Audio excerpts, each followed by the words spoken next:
This is Real News Media TV, coverage you can trust. Please like, share, subscribe, and hit the notification bell. Select all for daily news updates. Good evening, my Real News Media TV family. Welcome back to the channel for another news update for May 11, 2023. And in the news this evening, 3 persons of interest named in St. James double murders. The St. James police have identified 3 persons of interest in connection with the 2 double murders committed this week. The incidents happened at Crawford Street and Adelphi in Montego Bay. Tevin Lawson, otherwise called Brookham, is being sought in relation to the killings on Crawford Street on Monday, while Leslie Gallimore, otherwise called Zado, and J. Dane Henry are persons of interest in the double murder in Canaan, Adelphi on Wednesday. Senior Superintendent Vernon Ellis, commanding officer of the St. James Police, said the men are being asked to surrender to the police today, Thursday, May 11. Tevin Lawson, O.C. Brookham, is a person of interest in the double murder that took place on Crawford Street on Monday of this week. Lester Gallimore, O.C. Zado, is a person of interest in the double murder that took place in Canaan, Adelphi, yesterday morning. Jadine Henry of Canaan, you are a person of interest in the double murder that took place in Canaan District yesterday. You are to turn yourself into the police at Freeport by 12 midday on the 11th of May 2023. Operational teams are pushing. In 72 hours, we've recovered 3 illegal firearms, one of them resulting in a fatal confrontation.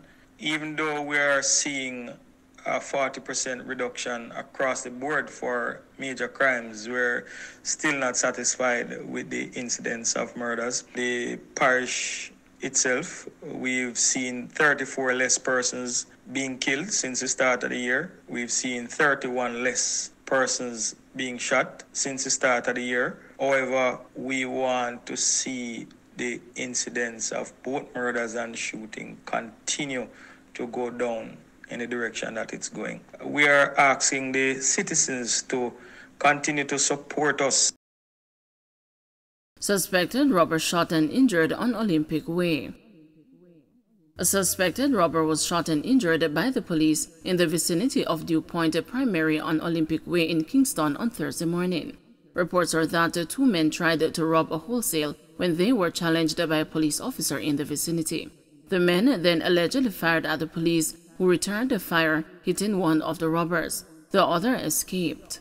A firearm was recovered in the process. The St. Andrew South police are investigating. Suspected lottery scammer charged after police operation in St. James. A suspected lottery scammer was arrested and charged following a joint operation by the Lottery Scam Task Force and the Area 1 Special Operations in Barretown, St. James on Thursday morning. Charged is Randy Spence, 37, otherwise called the Brown Man, a mechanic of the community. Reports are that between the hours of 5 a.m. and 8 a.m., the teams went in search of persons suspected to be involved in lottery scamming. In the process, 2 motor vehicles, a BMW and a Toyota Noah, were seized during the operation. It is believed that the motor vehicles were purchased with the proceeds of illegal means. Cop charged with breaking man's jaw may have to pay millions in restitution. A police constable accused of physically assaulting a man and breaking his jaw may be stuck paying millions in restitution.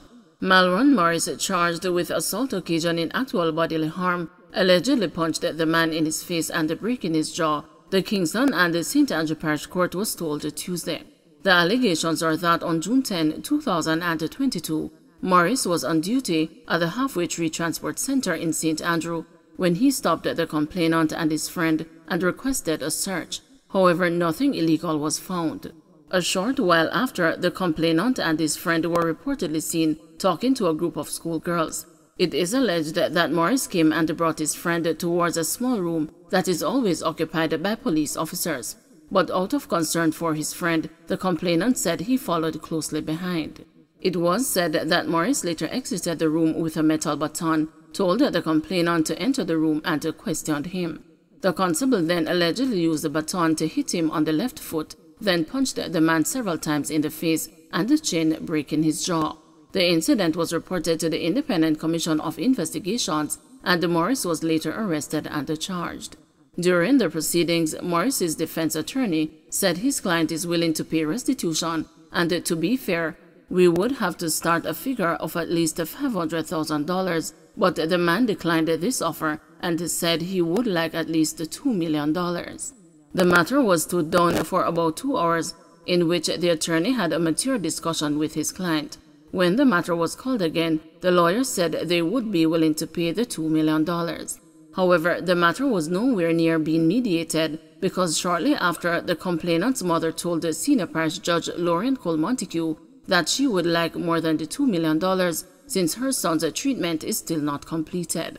She said she spoke with their lawyer, who was not in court on Tuesday, and he asked for them to hold off on the matter. The woman stated that she has to take him back to a specialist, and that would cost at least US $14,000. She also disclosed that Morris broke 4 of his teeth. The matter was ultimately adjourned for July 27, when it is expected that the court will be furnished with invoices detailing the cost of treatment for the complainant. Beryllium warns against the pranks and videos as a personnel carry out operations. Beryllium Limited is urging the public to refrain from engaging in any activities that trivialize or mimic the dangerous nature of its cash-in-transit operations. The warning comes a day after Beryllium security guards shot and killed a man said to be mentally challenged in St. Thomas. The warning comes a day after Beryllium security guards shot and killed a man said to be mentally challenged in St. Thomas.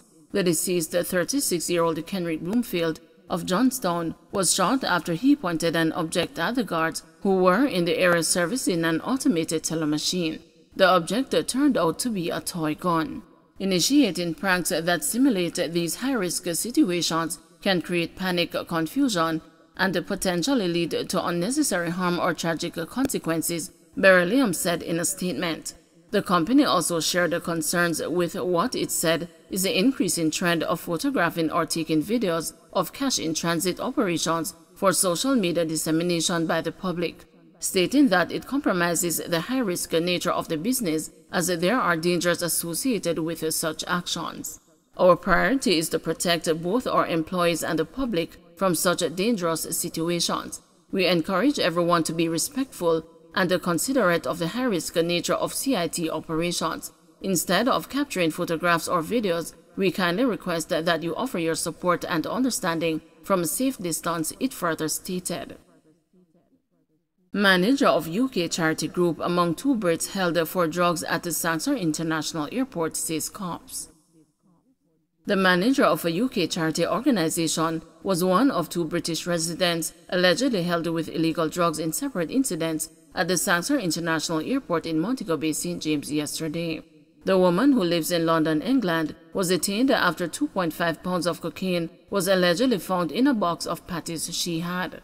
Police reported that around 6:40 p.m., the woman checked in at the airport for a Virgin Atlantic flight to London Heathrow when her carry-on suitcase was searched at the security checkpoint. A box of tasty patties she had was reportedly found with 3 packages containing a white powdery substance believed to be cocaine. She was arrested on reasonable suspicion of breaches of the Dangerous Drugs Act. The other person detained was a 33-year-old bartender from Tooting in London after cocaine and the ganja were allegedly found in his luggage.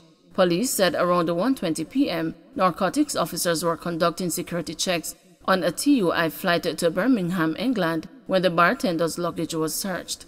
8 rectangular-shaped parcels, each containing a white powdery substance resembling cocaine, were reportedly found inside. The 8 parcels were weighed and totaled approximately 20.5 pounds or 9.3 kilograms. 5 ounces of loose ganja was also reportedly found among the 8 parcels of cocaine. He was also arrested on reasonable suspicion of breaches of the DDA. Don't forget to like, share, subscribe, and hit the notification bell. Select all for daily news updates.